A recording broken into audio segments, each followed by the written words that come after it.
संतान के रूप में कौन आता है?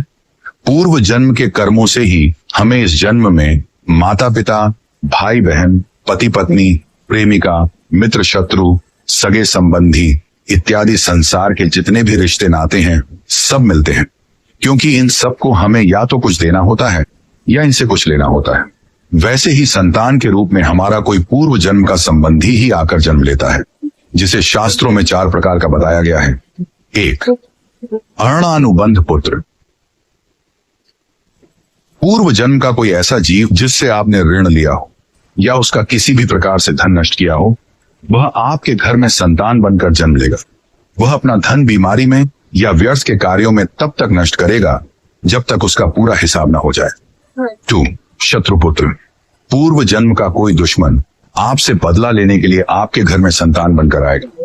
बड़ा होने पर वह माता पिता से मारपीट, झगड़ा करेगा या उन्हें सारी जिंदगी किसी न किसी प्रकार से सताता ही रहेगा।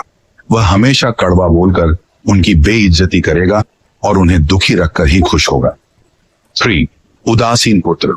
इस प्रकार की संतान न तो माता पिता की सेवा करती है, न ही कोई सुख देती है। वह उन्हें उनके हाल पर मरने के लिए छोड़ देती है। विवाह होने पर यह माता पिता से अलग हो जाते हैं और उनकी चिंता नहीं करते। 4. सेवक पुत्र।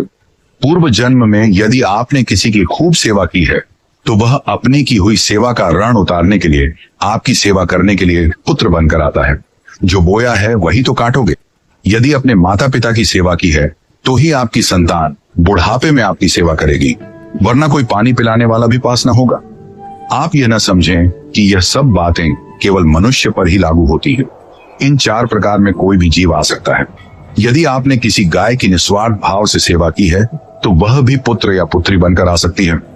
यदि आपने गाय को स्वार्थवश पालकर उसके दूध देना बंद करने के पश्चात उसे घर से निकाल दिया हो तो वह ऋणानुबंध पुत्र या पुत्री बनकर जन्म लेगी। यदि आपने किसी निर्दोष जीव को सताया है तो वह आपके जीवन में शत्रु बनकर आएगा।